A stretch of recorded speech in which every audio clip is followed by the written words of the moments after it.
Existem pessoas que acordam todo dia sabendo que podem morrer dentro de casa. Não por descuido, não por pobreza, mas por escolha, por necessidade, ou porque simplesmente não há outro lugar no mundo onde possam viver. Espalhadas pelos 4 cantos do planeta, existem habitações que desafiam toda a lógica da engenharia, da biologia e do bom senso humano. Casas construídas sobre vulcões ativos, casas cravadas em penhascos que qualquer vento forte poderia arrancar da rocha. Casas dentro de crateras, casas suspensas sobre abismos de 1000 metros, casas que ficam completamente submersas durante meses do ano, casas onde a temperatura do lado de fora mata um ser humano em questão de minutos, e em todas elas há pessoas vivendo. Pessoas que acordam, tomam café, criam filhos e envelhecem nesses lugares que o resto do mundo chamaria de inabitáveis. Como isso é possível? Por que alguém escolheria isso?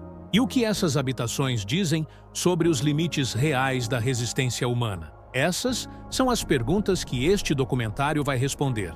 E as respostas vão surpreender muito mais do que qualquer imagem impressionante poderia sugerir. Porque por trás de cada uma dessas casas impossíveis existe uma história de engenhosidade, de cultura, de sobrevivência e às vezes de teimosia que é muito mais fascinante do que a estrutura em si. Antes de continuar, faz uma coisa rápida. Se inscreve no canal agora. São poucos segundos e garantem que você não vai perder nenhum dos próximos documentários. E nos conta nos comentários de qual cidade você está assistindo isso.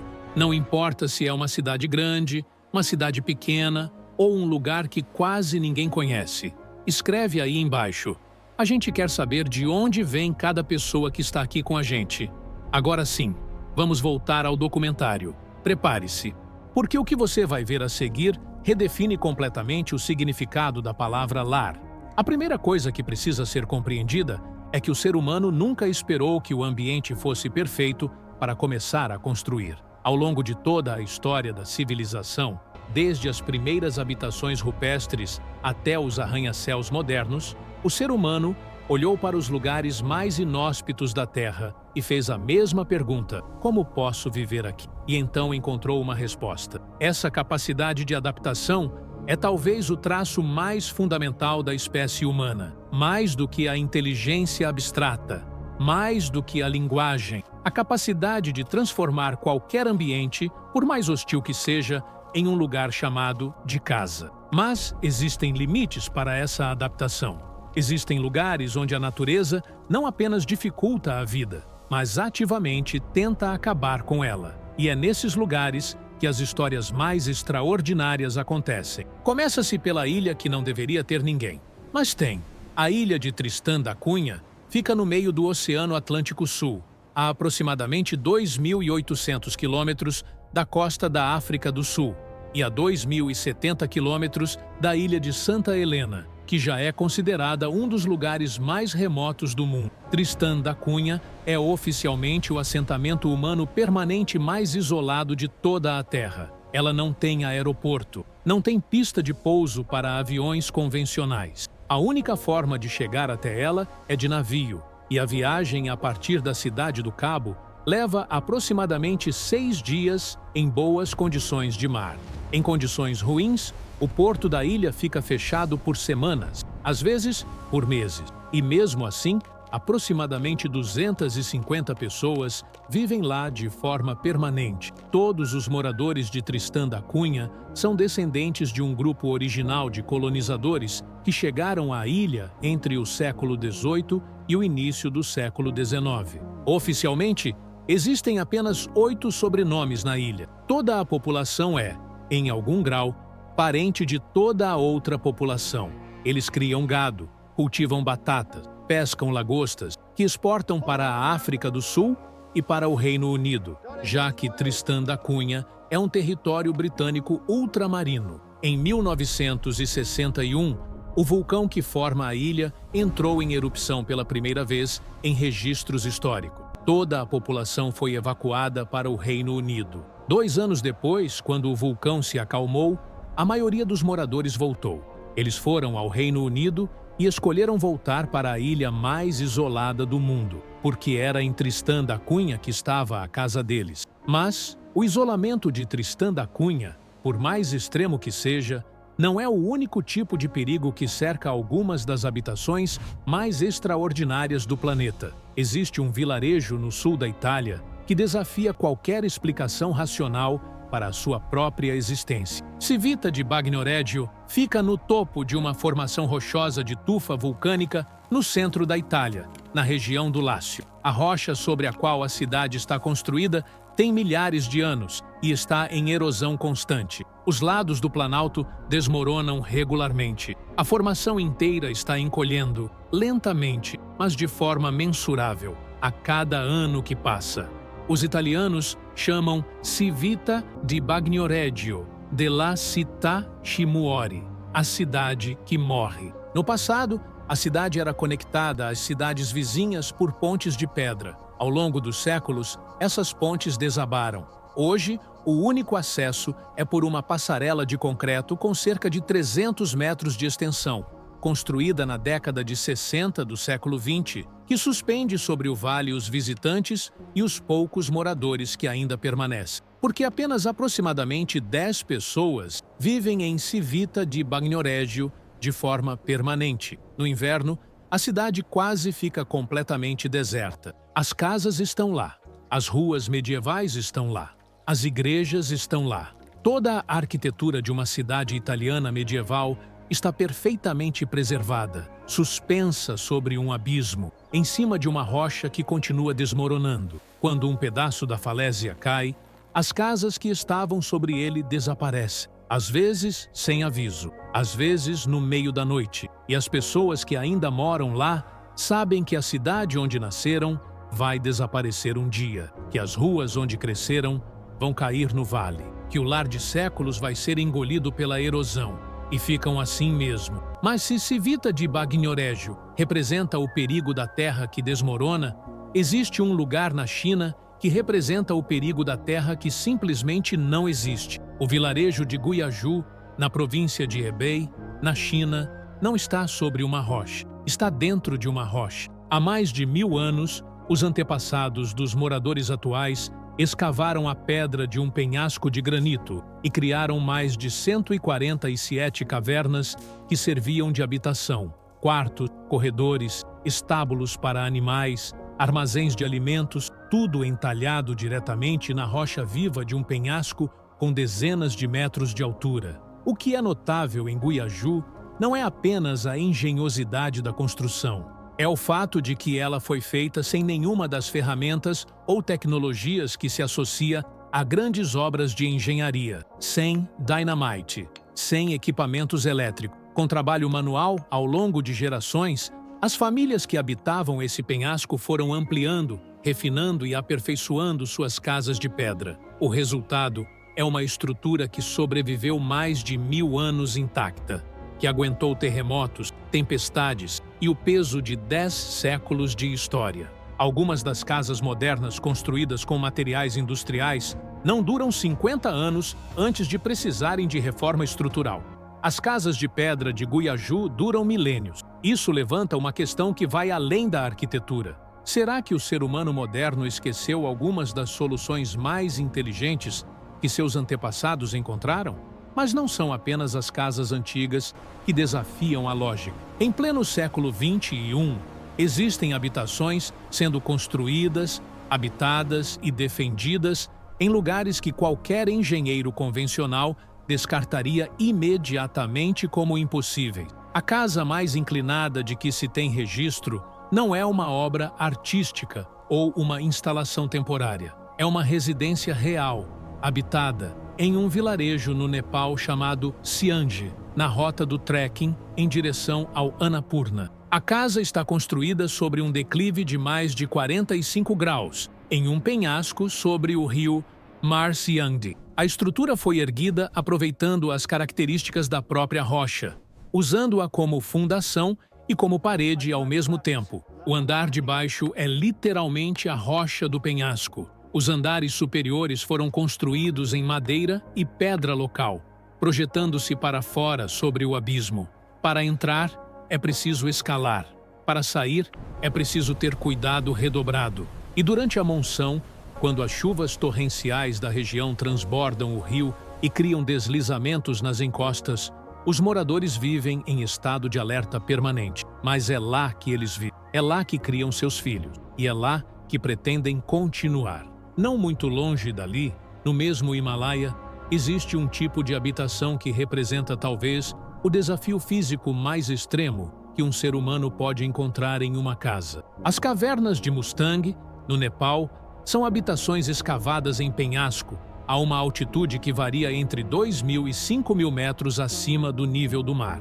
Algumas delas estão a alturas de 100 metros ou mais acima do chão do vale, acessíveis apenas por escadas de toras de madeira que são retiradas à noite para proteger os moradores de invasores e animais selvagens. Pesquisadores que estudaram essas cavernas, muitas delas com mais de 2.000 anos, encontraram evidências de que foram habitadas continuamente por gerações. As paredes internas foram pintadas, os pisos foram nivelados com argila, sistemas de ventilação foram escavados na rocha para permitir que o fogo interno não sufocasse os moradores. E a altitude, que por si só já representa um desafio fisiológico sério para qualquer visitante não adaptado, é apenas mais uma variável da vida cotidiana para quem nasceu e cresceu nessas cavernas. O corpo humano se adapta à altitude ao longo de gerações. As populações dos planaltos do Himalaia possuem variações genéticas específicas que lhes permitem absorver oxigênio de forma mais eficiente em ambientes de baixa pressão atmosférica. É uma adaptação que levou milênios para se desenvolver e que é encontrada de forma mais concentrada exatamente nas populações que habitam os lugares mais altos e inacessíveis do planeta. A casa moldou o corpo, e o corpo se moldou à casa. Mas, se as altitudes do Himalaia representam um extremo, existe o extremo oposto que é igualmente devastador para a fisiologia humana. O Vale da Morte, na Califórnia, ostenta a temperatura do ar mais alta já registrada oficialmente na superfície da Terra, 56,7 graus Celsius, medida em julho de 1913 na estação de Furnace Creek. E em Furnace Creek, pessoas vivem, não apenas turistas de passagem, não apenas funcionários temporários. Há uma comunidade permanente de residentes no Vale da Morte que escolheu fazer do lugar mais quente da Terra o seu lar.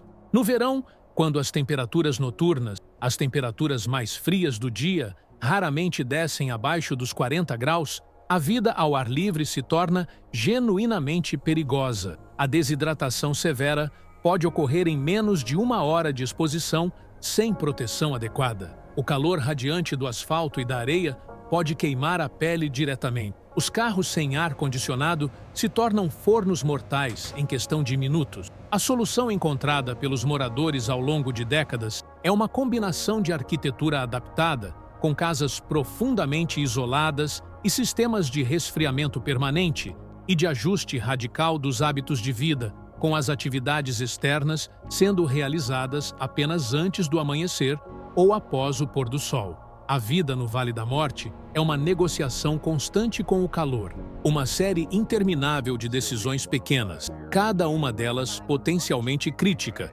que juntas determinam se o dia vai acabar bem ou não. E existem pessoas que preferem isso à alternativa de morar em outro lugar.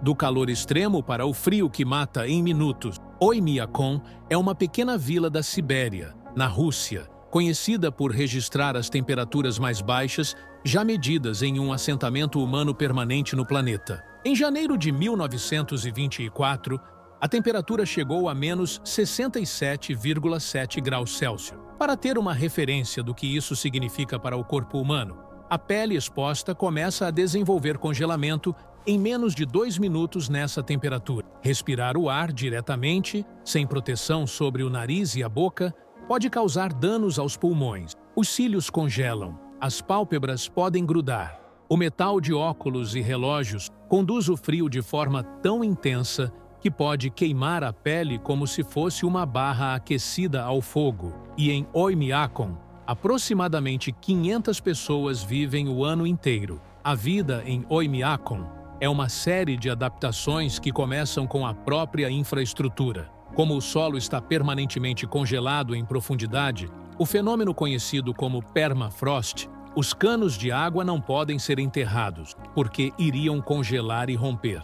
A solução é não enterrá-los e, em vez disso, mantê-los sempre aquecidos com serpentinas elétricas, ou simplesmente transportar a água de outra forma. Os carros raramente são desligados durante o inverno, porque se o motor esfriar completamente, o óleo do motor congela e o veículo não volta a funcionar sem um processo demorado de aquecimento. Alguns moradores deixam os carros ligados por dias ou semanas. Os enterros são um desafio particular. O solo congelado é tão duro quanto concreto. Para abrir uma cova, os moradores precisam primeiro descongelar a terra com fogueiras, um processo que pode levar vários dias. A escola de Oymyakon só fecha em temperaturas abaixo de menos 50 graus. Acima disso, as crianças vão normalmente. Menos 50 graus é um dia de aula normal em Oymyakon, mas nem todos os lugares impossíveis são extremos de temperatura. Alguns são impossíveis por razões que desafiam a própria lógica da estabilidade. Existem comunidades inteiras que vivem em casas flutuantes sobre rios, lagos e até sobre o oceano em condições que qualquer manual de engenharia naval classificaria como inadequadas para a habitação permanente. Os Bajau, um povo marítimo do Sudeste Asiático, viveram por séculos quase exclusivamente sobre o mar. Suas casas eram embarcações ou estruturas construídas sobre pilotes diretamente na água, às vezes a vários quilômetros da costa mais próxima. A terra firme era algo que visitavam ocasionalmente, não o lugar onde moravam.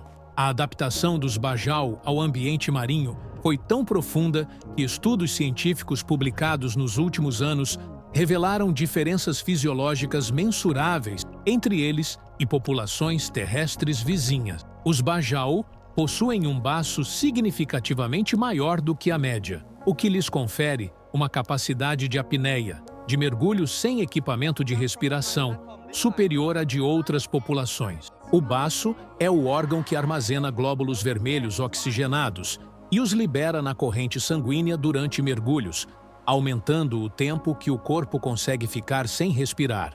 A evolução favoreceu, em questão de gerações, as características físicas que tornavam a vida sobre o mar mais viável. O mar não apenas moldou a cultura dos Bajau, moldou seus corpos. Mas se os Bajau representam uma adaptação ancestral ao mar, existem comunidades modernas que escolhem viver sobre a água por razões muito diferentes. No Camboja, no lago Tonle Sap, um dos maiores lagos de água doce do Sudeste Asiático, existem vilarejos inteiros construídos sobre a água. Casas, escolas, igrejas, mercados, delegacias de polícia, tudo flutuando. E o Tonle Sap apresenta um desafio único que faz dessas habitações algo ainda mais extraordinário.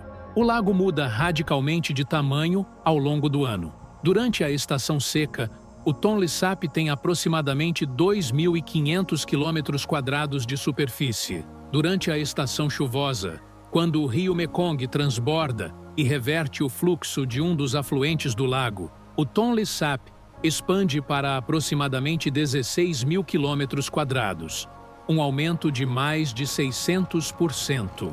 As comunidades flutuantes simplesmente navegam junto com o lago. Quando as águas sobem, as casas sobem. Quando as águas baixam, as casas descem e se reposicionam. O vilarejo inteiro se move em conjunto, mantendo as mesmas relações de vizinhança, a mesma organização social, o mesmo senso de comunidade, apenas em um ponto geográfico diferente. A casa não tem endereço fixo. Ela tem coordenadas que mudam 2 vezes por ano. Esse é talvez o conceito mais radicalmente diferente de lar que existe no mundo. Um lar que não está preso a um ponto da Terra, mas que acompanha o movimento da própria natureza. Mas existe ainda um tipo de habitação impossível, que representa não apenas um desafio físico extremo, mas também um desafio psicológico que poucos seres humanos conseguiriam enfrentar. A estação de pesquisa Amundsen Scott fica exatamente no Polo Sul geográfico, na Antártida. Ela está localizada a 2.800 metros de altitude sobre uma calota de gelo com mais de 2.800 metros de espessura. Durante o inverno polar antártico, que vai de março a outubro, o sol não nasce. Por mais de 6 meses, a estação vive em escuridão completa. As temperaturas caem regularmente para menos de 60 graus Celsius. Os ventos atingem velocidades que tornam o deslocamento externo extremamente perigoso. E durante esse período, entre 30 e 45 pesquisadores e técnicos permanecem na estação sem possibilidade de evacuação. Nenhum avião consegue voar no Polo Sul durante o inverno antártico. As condições atmosféricas e as temperaturas tornam os pousos impossíveis. Se alguém adoecer gravemente durante o inverno, a única opção é tratar com os recursos disponíveis na própria estação. Em 1999, um médico americano chamado Jerry Nielsen, que estava sozinho como médica na estação Amundsen Scott durante o inverno polar, descobriu que tinha câncer de mama. Ela realizou sua própria biópsia com a ajuda de outros membros da equipe. Medicamentos foram lançados de avião em uma operação de risco extremo durante o inverno, onde as condições tornavam o voo quase suicida. Ela conseguiu realizar sua própria quimioterapia e sobreviveu até a primavera seguinte, quando finalmente pôde ser evacuada. Ela estava presa dentro de uma casa no fim do mundo, com câncer, sem médico, sem possibilidade de sair, e conduziu seu próprio tratamento. Isso é o que os seres humanos fazem quando não têm outra escolha. Isso é o que acontece quando a casa se torna a única realidade possível. Mas as casas impossíveis não existem apenas nos extremos geográficos ou climáticos. Algumas das habitações mais perigosas do mundo estão exatamente onde a natureza mais concentra sua força destrutiva. A ilha de Miyake-jima, no Japão, é um caso que mistura teimosia cultural, necessidade econômica e uma relação com a natureza que o mundo ocidental mal consegue compreender. Miyake-jima é uma ilha vulcânica a cerca de 180 quilômetros ao sul de Tóquio. O vulcão Oyama, que ocupa o centro da ilha, entra em erupção com uma frequência perturbadora. E quando entra, não apenas joga lava e cinzas. Ele libera dióxido de enxofre em quantidades que tornam o ar irrespirável para seres humanos sem proteção. Em 2000, após uma erupção especialmente severa, todos os 4.400 moradores da ilha foram evacuados para o continente. Ficaram 4 anos e meio fora da ilha, vivendo em alojamentos temporários no Japão continental. E então, o governo japonês anunciou que seria seguro voltar, com uma condição. Todos os moradores de Miyake-jima precisariam usar máscaras de gás ao ar livre sempre que o sistema de alarme do vulcão disparasse. A ilha inteira tem um sistema de alarme sonoro que detecta aumento nos níveis de dióxido de enxofre e alerta os moradores para colocarem imediatamente as máscaras. Os moradores voltaram, com as máscaras, com os alarmes, com a consciência de que o vulcão ao lado de suas casas não está extinto, não está adormecido, mas está ativo, monitorado e potencialmente capaz de tornar a atmosfera da ilha venenosa a qualquer momento. As crianças vão à escola com máscaras de gás guardadas na mochila, da mesma forma que crianças em outras partes do mundo carregam guarda-chuva. Por que voltaram? Por que não ficaram no continente, em casas seguras, em cidades estáveis? Porque Miyake-jima era a casa dele. E para muitas culturas, especialmente no Japão, a ligação com o lugar onde a família viveu por gerações é mais forte do que qualquer ameaça física. A casa não é apenas uma estrutura, é uma identidade, é uma história, é uma raiz que algumas pessoas simplesmente não conseguem cortar, independentemente do perigo. Essa compreensão é fundamental para entender por que tantas das casas mais perigosas do mundo continuam habitadas. Não é ignorância, não é falta de opção em todos os casos. É algo muito mais complexo e muito mais humano. É o peso do pertencimento. Existe um bairro no Rio de Janeiro chamado Morro do Bumba, que ilustra de forma devastadora o que acontece quando o perigo de uma habitação e a falta de alternativas convergem de uma forma que não deixa escolha. Em abril de 2010, um deslizamento de terra destruiu o Morro do Bumba, matando mais de 220 pessoas em questão de minuto. O bairro havia sido construído sobre um aterro de lixo que havia sido encerrado décadas antes. Com as chuvas torrenciais, o material instável do aterro cedeu. Os moradores sabiam que o terreno era instável, muitos sabiam, mas não tinham para onde ir. Essa é a realidade que precisa ser reconhecida quando se fala de casas perigosas no mundo. Para uma parte significativa das pessoas que vivem nelas, a alternativa não é uma casa segura em outro lugar. A alternativa é não ter casa nenhuma. O Instituto de Recursos Mundiais estima que aproximadamente 1 bilhão de pessoas vivem em assentamentos informais ao redor do mundo, frequentemente em encostas instáveis, planícies de inundação, zonas costeiras vulneráveis ou áreas sujeitas a deslizamento. Não porque escolheram o perigo, mas porque o perigo era o único espaço que restava. O perigo não é uma característica da casa, é uma característica da desigualdade. E isso muda completamente a forma como se deve enxergar as casas impossíveis. Algumas são impossíveis por cultura, por escolha, por teimosia admirável de pessoas que recusam abandonar o lugar onde nasceram. Outras são impossíveis porque o mundo não ofereceu nada melhor. E compreender a diferença é fundamental para não romantizar o que, em muitos casos, é uma tragédia silenciosa que se repete toda vez que chove forte ou o chão treme. Mas, voltando ao espectro de lugares onde a natureza é o desafio principal, existe uma última categoria de habitação impossível, que talvez seja a mais fascinante de todas. As casas que estão sendo construídas agora em lugares onde nenhuma casa jamais existiu antes, e que representam a próxima fronteira da habitação humana. Pesquisadores e arquitetos ao redor do mundo estão desenvolvendo projetos de habitação para ambientes que, até algumas décadas atrás, eram considerados absolutamente inóspitos para qualquer ocupação humana permanente. Estações de pesquisa subaquática, semelhantes às que já existiram nas décadas de 60 e 70 e que foram abandonadas por limitações tecnológicas, estão sendo repensadas com materiais e sistemas de suporte de vida moderno. O conceito de habitar o fundo do oceano, não em submersíveis ou em instalações de curta duração, mas em estruturas permanentes, onde pessoas pudessem viver e trabalhar por meses, está sendo seriamente estudado por grupos de engenharia em vários países. No Ártico e na Antártida, novos designs de habitação estão sendo testados para permitir a permanência humana em condições ainda mais extremas do que as atuais estações de pesquisa suportam, com sistemas de energia renovável, produção de alimentos internos e estruturas capazes de resistir a ventos e temperaturas que nenhuma habitação convencional aguentaria. E no horizonte mais distante, os mesmos princípios que tornaram possível a vida nas cavernas de Mustang, nas ilhas vulcânicas do Japão e nas planícies geladas da Sibéria estão sendo estudados por engenheiros que trabalham em projetos de habitação para Marte